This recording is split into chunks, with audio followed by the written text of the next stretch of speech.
Assalamualaikum warahmatullahi wabarakatuh. Kami dari kelompok 8 akan menjelaskan laporan rancang bangun aplikasi informasi pendidikan berbasis website, yaitu Ethereal. Next. Mata kuliah pemrograman web, topik website informasi pendidikan. Disusun oleh yang pertama Hawa Nur Rahmah, yang kedua Farah Nabil Adana, yang ketiga Dewi Safitri, yang keempat Safira Salsabira Tasya.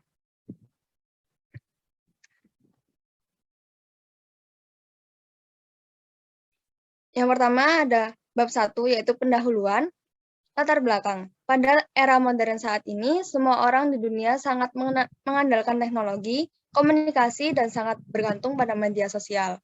Dengan sosial media, segala aspek informasi telah mudah dicari hanya dengan menggunakan beberapa kata. Maka dari itu membuat munculnya begitu banyak oknum jahat yang dengan sengaja menyebarkan informasi bohong yang biasa disebut hoax.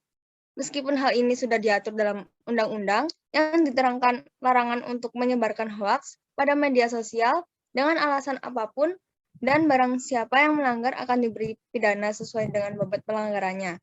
Akan tetapi, masih banyak oknum yang melanggar dan lolos dari UU tersebut karena kurangnya pengawasan dari pihak berwajib.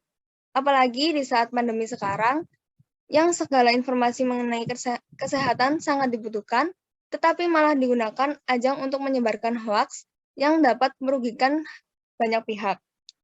Kemudian, yang paling dikhawatirkan adalah remaja, karena mereka memiliki emosi yang masih labil dan mudah terpengaruhi oleh berbagai macam berita hoaks.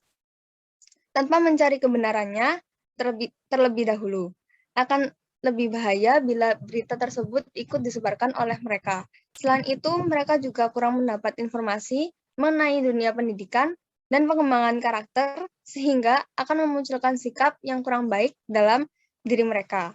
Oleh karena itu, kami merancang sebuah aplikasi berbasis website yang berguna untuk menyeleksi berita-berita hoax dan akan dilengkapi dengan fitur-fitur mendukung bagi remaja, yaitu fitur pendidikan serta pengembangan diri yang diisi dengan berbagai macam informasi, beasiswa, lomba-lomba, serta ilmu yang dapat membantu mereka untuk mengembangkan diri dan membantu pembelajaran akademik maupun kegiatan non-akademik.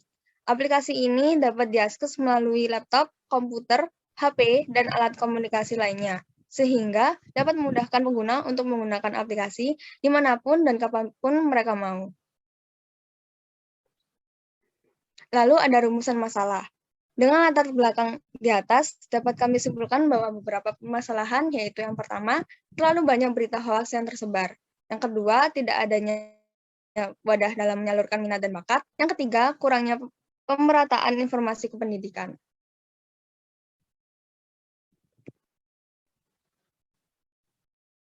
Selanjutnya ada batasan masalah.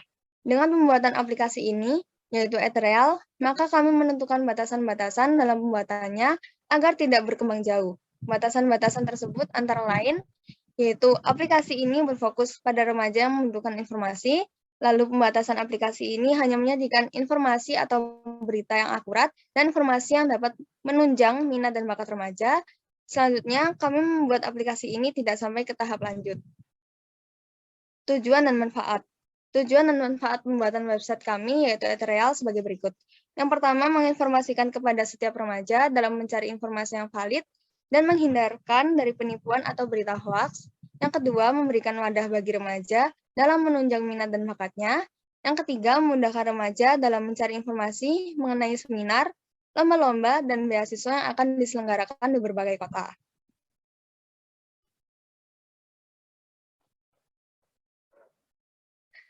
Selanjutnya, ada bab 2, yaitu kajian teori.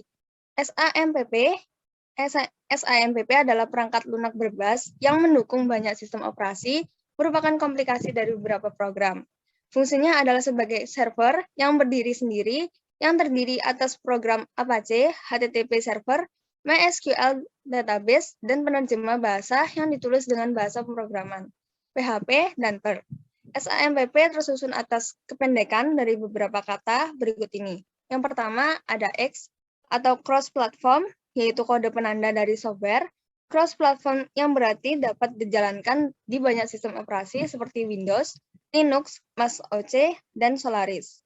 Yang kedua ada A atau Apache. Aplikasi web server gratis yang dapat dikembangkan untuk menciptakan halaman website yang benar. Yang ketiga ada M atau MySQL. Aplikasi database server yang menerapkan bahasa pemrograman MySQL atau struktur query language yang berfungsi untuk mengelola dan membuat sistem database yang terstruktur dan sistematis seperti mengolah, mengedit, dan menghapus daftar melalui database. Yang keempat ada P atau PHP, yaitu bahasa pemrograman khusus berbasis web untuk kebutuhan pada sisi server atau back-end. Yang kelima ada P atau Perl, bahasa pemrograman untuk segala kebutuhan atau cross-platform yang berfungsi sebagai penunjuk eksistensi dari PHP. Selanjutnya ada MySQL. MySQL adalah Relational Database Management System atau RDBMS yang didistribusikan secara gratis di bawah lisensi GPL atau General Public License, di mana setiap orang bebas untuk menggunakan MySQL. Namun, tidak boleh dijadikan produk turunan yang bersifat closed source atau komersial. MySQL sebenarnya merupakan turunan salah satu konsep utama dalam database sejak lama, yaitu SQL atau Structured Query Language. SQL adalah sebuah konsep pengoperasian database, terutama untuk pemilihan atau seleksi dan memasukkan data, yang memungkinkan pengoperasian data dikerjakan dengan mudah secara otomatis. Selanjutnya ada PHP. PHP adalah bahasa pemrograman yang paling banyak dipakai saat ini. PHP banyak dipakai untuk memogram situs web dinamis, walaupun tidak tertutup kemungkinan digunakan untuk pemakaian lain. Model kerja PHP hampir sama dengan HTML, hanya saja dalam prosesnya saat berkas PHP dijalankan akan melakukan pengolahan data yang nantinya baru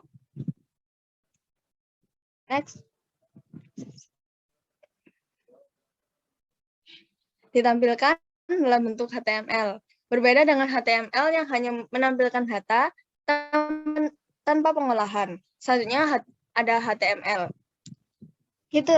Hypertext Markup Language atau HTML merupakan pengembangan dari standar pemformatan dokumen teks, yaitu standar Generalized Markup Language atau SGML.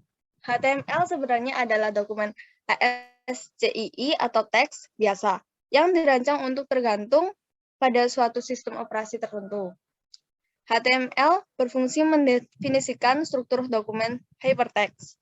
Fungsi utama penggunaan HTML sendiri adalah untuk membangun tampilan website dengan yang telah menerapkan metode semantik untuk memudahkan setiap pengembang dalam proses development dan maintenance. Kemudian HTML juga dapat dikolaborasikan dengan penggunaan bahasa CSS atau Cascade Style Sheet serta JavaScript. Fungsi HTML yang lebih spesifik yaitu yang pertama membuat halaman web. Yang kedua, menampilkan berbagai informasi di dalam sebuah browser internet. Yang ketiga, membuat link menuju halaman web lain dengan kode tertentu. Selanjutnya ada CSS. CSS kependekan dari Cascading Style Sheets merupakan aturan untuk mengatur beberapa komponen dalam sebuah website sehingga akan lebih terstruktur dan seragam. Fungsi CSS yaitu mendefinisikan bagaimana menampilkan elemen-elemen HTML. CSS disimpan dalam style sheet. CSS bukan merupakan bahasa pemrograman. CSS berfungsi untuk menyederhanakan kerja HTML dalam membangun sebuah halaman situs jejaring.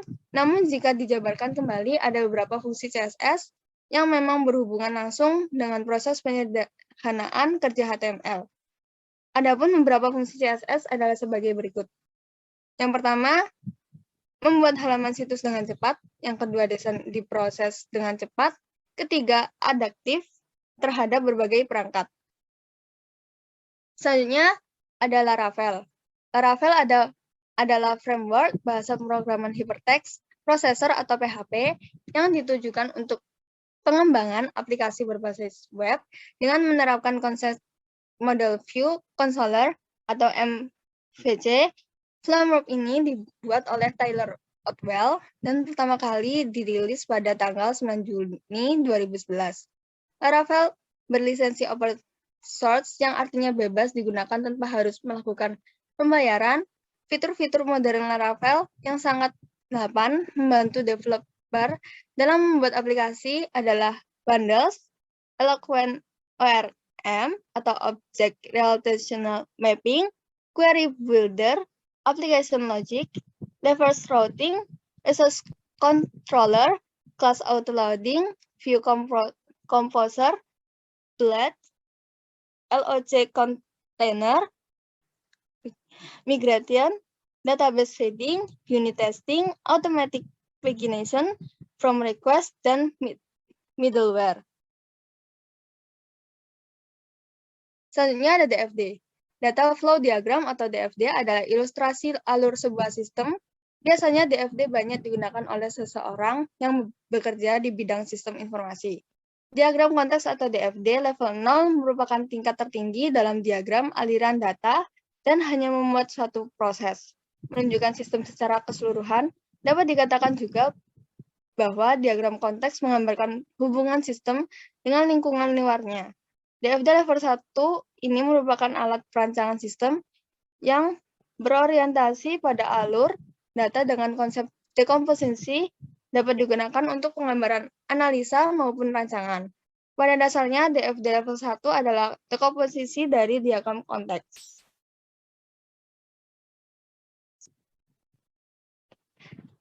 Selanjutnya akan dijelaskan oleh Dewi Savitri.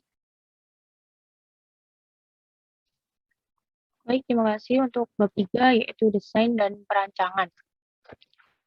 Yang pertama ada analisis kebutuhan. Di sini analisis kebutuhan ada 4, yaitu kebutuhan hardware, kebutuhan software, kebutuhan fungsional, dan non-fungsional. Untuk kebutuhan hardware atau perangkat keras, aplikasi yang telah kami buat ini membutuhkan perangkat keras untuk mengaksesnya. Perangkat keras yang dapat digunakan dalam mengakses aplikasi ini antara lain komputer ataupun laptop.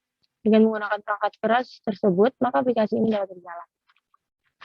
Lalu untuk kebutuhan software atau perangkat lunak, aplikasi informasi pendidikan ini dapat langsung mengakses sistem basis data informasi pendidikan dan tidak perlu meminta request dan menunggu respon dari admin. Kebutuhan ini juga meliputi kebutuhan perangkat lunak yang digunakan pada pembuatan aplikasi. Pada pembuatan aplikasi ini, pembuat aplikasi menggunakan software sebagai berikut. Yang pertama ada sistem operasi menggunakan Windows 10. Lalu ada web server menggunakan XMPP. Yang ketiga ada database server menggunakan MySQL. Dan yang terakhir ada web browser menggunakan Google Chrome. Selanjutnya ada kebutuhan fungsional. Untuk kebutuhan fungsional di sini pembagian pengguna dibagi menjadi 2, yaitu ada guest dan admin. Untuk guest yang dalam artian pengunjung website atau dikatakan pelajar dapat mengakses portal tanpa login. Sedangkan admin yang ingin masuk harus dengan login terlebih dahulu. Admin memiliki beberapa fasilitas yang dimana dapat menambahkan data admin lainnya, mengunggah artikel maupun pengumuman, mengedit dan menghapus artikel dan pengumuman yang telah diunggah. Lalu untuk guest hanya dapat melihat artikel dan pengumuman yang telah diunggah oleh admin. Selanjutnya ada kebutuhan non-fungsional. Kebutuhan non-fungsional ini ada 2, yaitu operasional dan keamanan. Untuk operasional yang pertama dapat diakses di smartphone, komputer, maupun laptop. Yang kedua dapat diakses klien dari berbagai browser. Lalu untuk keamanan, adanya fitur input username dan password dalam form login admin untuk membatasi hak akses. Selanjutnya ada deskripsi umum sistem. Yang pertama, deskripsi web. Edukasi merupakan educational website yang menyediakan informasi pendidikan yang valid dan terpercaya, seperti beasiswa, lomba, dan jadwal webinar yang dapat diakses oleh seluruh pelajar Indonesia. Dengan adanya website ini, pelajar Indonesia akan up-to-date mengenai informasi terbaru seputar pendidikan yang bermanfaat dalam menunjang minat dan bakat mereka. Dari educational website ini dirancang karena adanya kesenjangan dan ketidakmerataan informasi seputar pendidikan, menjadikan kurangnya pengetahuan pelajar Indonesia terhadap hal-hal yang dapat meningkatkan minat dan bakat mereka. Sehingga dengan adanya website ini dapat membantu pelajar dalam mencari informasi seputar pendidikan yang dijamin keakuratannya. Selanjutnya ada deskripsi proyek. Yang pertama, ruang lingkup pelaksanaan proyek. Ruang lingkup pelaksanaan proyek pembuat website Ethereum meliputi perancangan proyek, desain sistem, pembuatan sistem, konfigurasi database, implementasi, dan training. Lalu yang kedua ada development system. Dalam pembuatan sistem informasi Ethereum ini akan terdapat beberapa fasilitas yang cocok digunakan oleh para pelajar masa kini.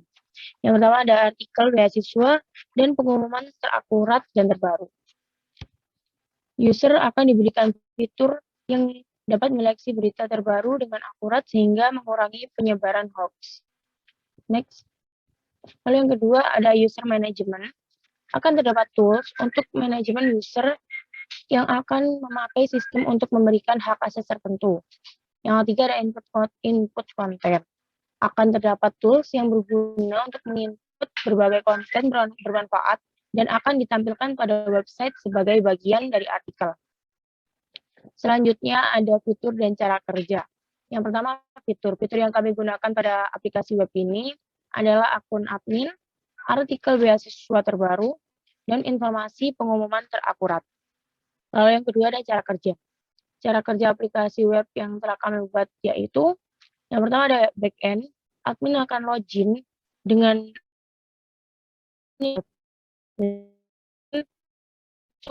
halaman dashboard yang berisi jumlah admin, artikel, dan pengumuman yang telah diunggah oleh admin. Lalu pada halaman user, admin dapat menambahkan, mengedit, dan menghapus data admin. Begitu pula dengan halaman artikel, halaman kategori artikel, dan juga halaman pengumuman. Lalu terdapat fitur profile dan ubah password untuk mengedit dan data pribadi admin. Next. Yang kedua ada front end.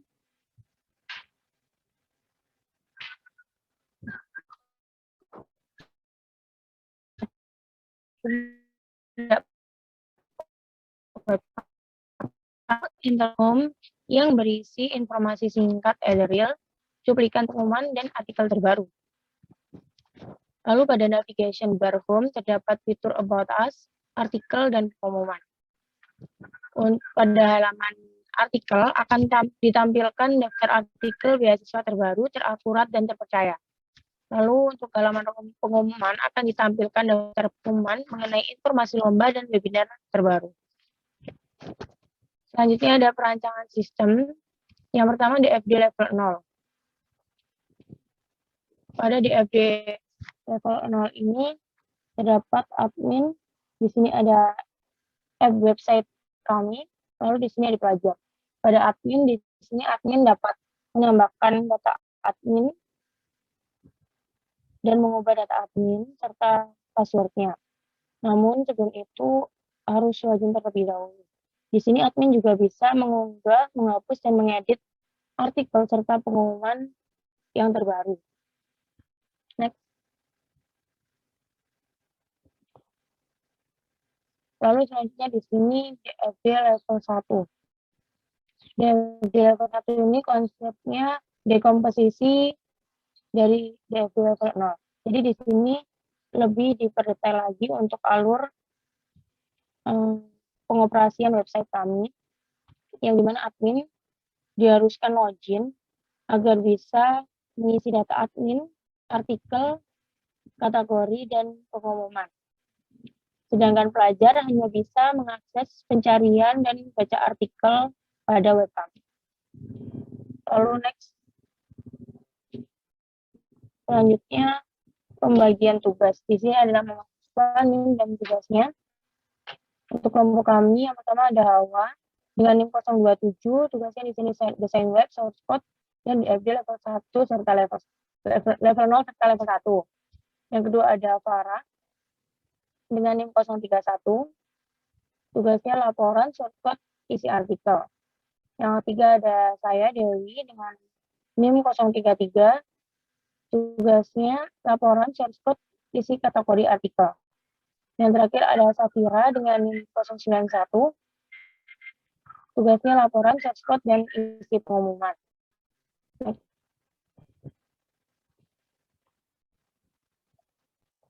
Lalu bab 4, implementasi. Yang pertama ada desain UI, yang di mana ada front end. Di sini terlihat gambar home beranda pada Ederreal Educational website kami.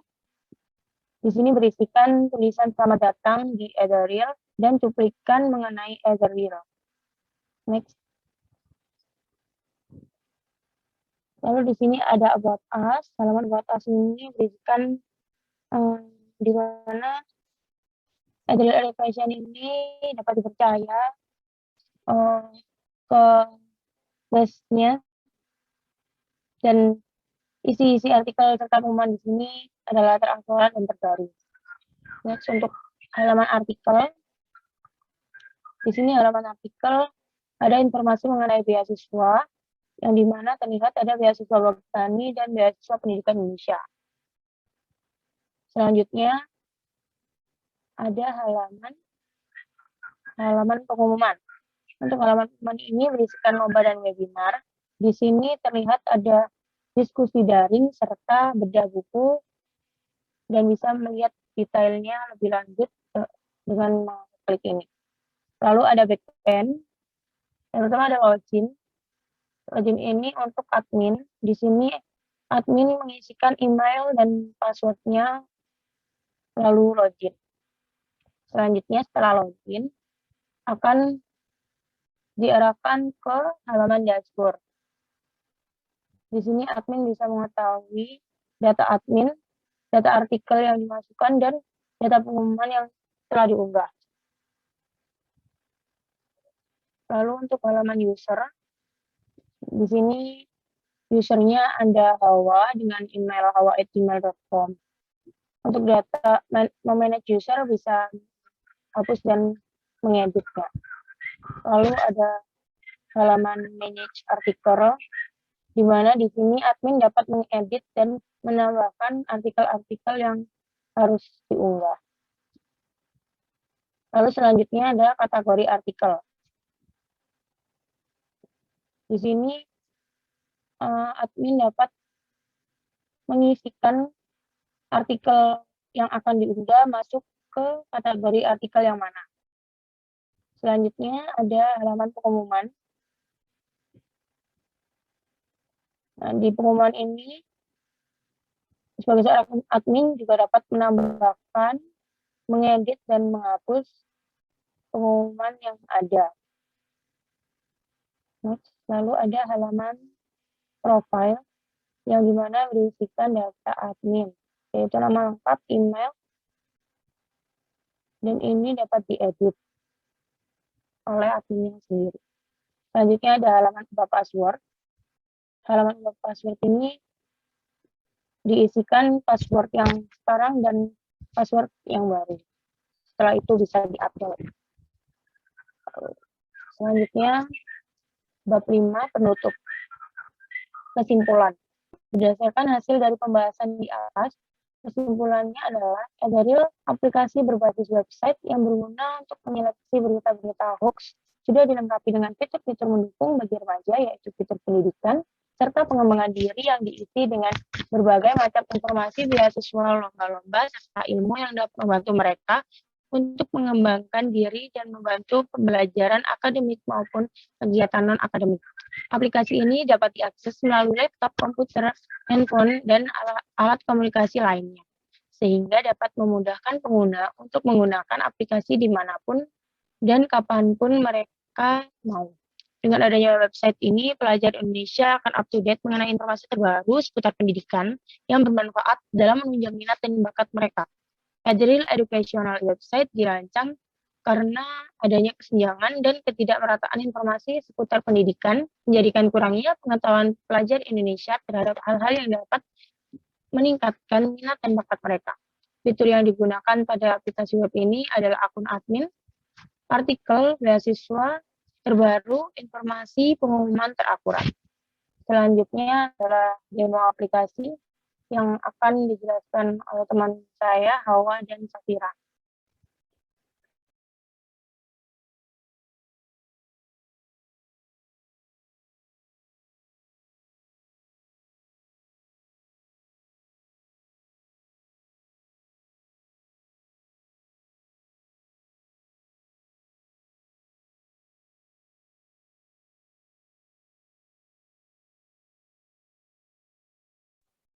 Selanjutnya saya akan menjelaskan sedikit tentang source code-nya.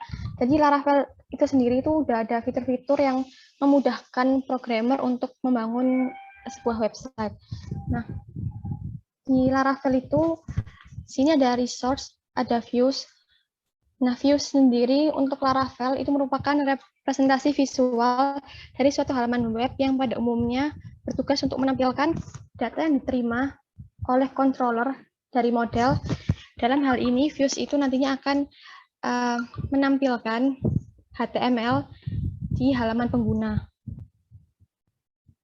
Ini ada admin, jadi isinya ada artikel, itu ada create, edit, index. Nah, ini kalau Laravel itu selalu ada blade karena blade itu merupakan fitur bawaan Laravel yang disediakan untuk templating sederhana dalam memudahkan proses pengembangan tampilan website.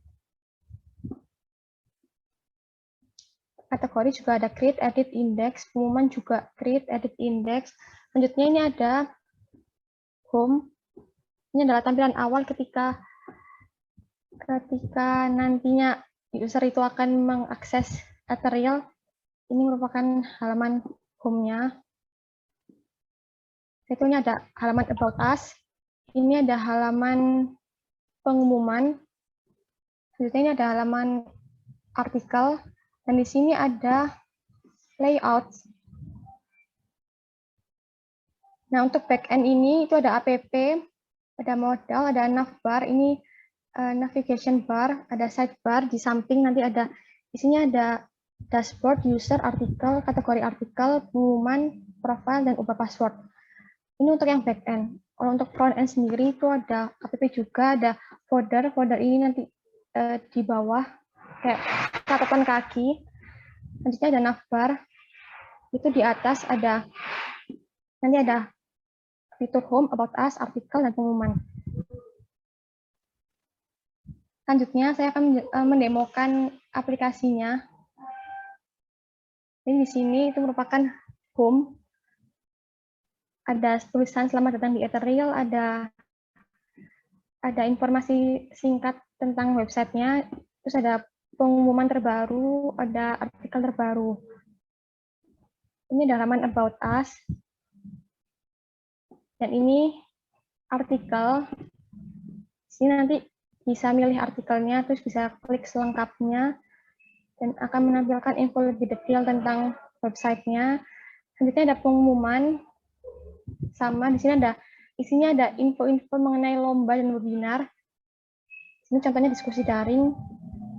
Dan ketika klik detail ini akan tampil informasi lebih lanjut. Dan di sini juga ada link yang bisa diakses user nanti dan bisa langsung daftar. Selanjutnya itu ada halaman admin. Untuk halaman admin sendiri ini akan dijelaskan oleh Safira. Untuk Safira dipersilahkan. Iya, soalnya kan jauh tuh. Selanjutnya pada halaman login. Sini admin akan memasukkan email dan password untuk login.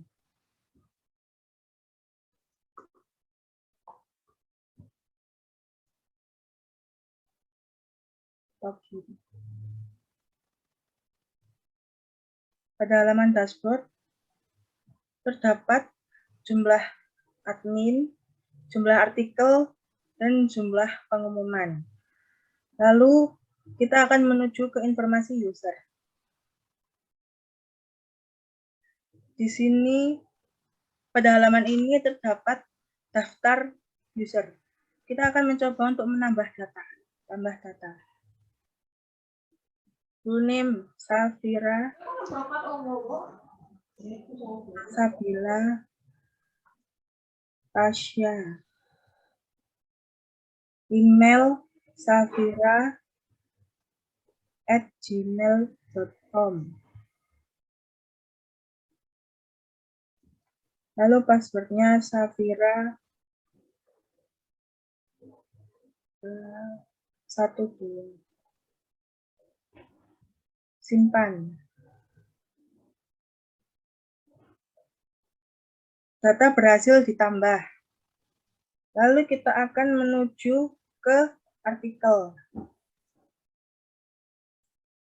Di sini terdapat artikel-artikel dengan berbagai kategori. Kita akan mencoba untuk menambah data. Di sini bisa ditulis judul artikel, lalu memasukkan thumbnail, lalu memilih kategori, lalu isi artikelnya seperti apa, lalu kalau sudah baru diupload. Setelah itu kita akan ke kategori artikel. Di kategori artikel ini terdapat banyak kategori seperti pendidikan, minat dan bakat, hobi, akademik, keterampilan, dan olahraga. Kita akan mencoba untuk menghapus salah satu dari kategori. Hapus. Oke. Nah, kategori yang dihapus tadi berhasil. Lalu kita akan mencoba untuk menambah data. Nama kategori Sains. Simpan.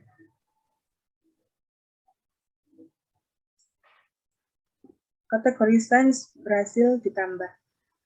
Lalu kita akan menuju ke informasi pengumuman. Di sini terdapat pengumuman yang akan ditampilkan. Kita akan mencoba untuk menambah data. Di sini kita bisa memasukkan judul, lalu memasukkan deskripsi dari pengumuman tersebut, lalu diupload. Setelah itu kita akan menuju ke bagian profil. Di sini admin dapat melihat profil, lalu mengedit profil mereka, seperti mengedit nama lengkap atau email, lalu mengupdate-nya. Lalu kita ke ubah password. Di sini admin bisa mengubah password lama ke password yang baru. Setelah itu, pada pojok kanan atas, terdapat opsi logout untuk keluar. Logout. Sekian presentasi dari kelompok 8. Bila ada kesalahan kata, mohon maaf yang sebesar-besarnya. Wassalamualaikum warahmatullahi wabarakatuh.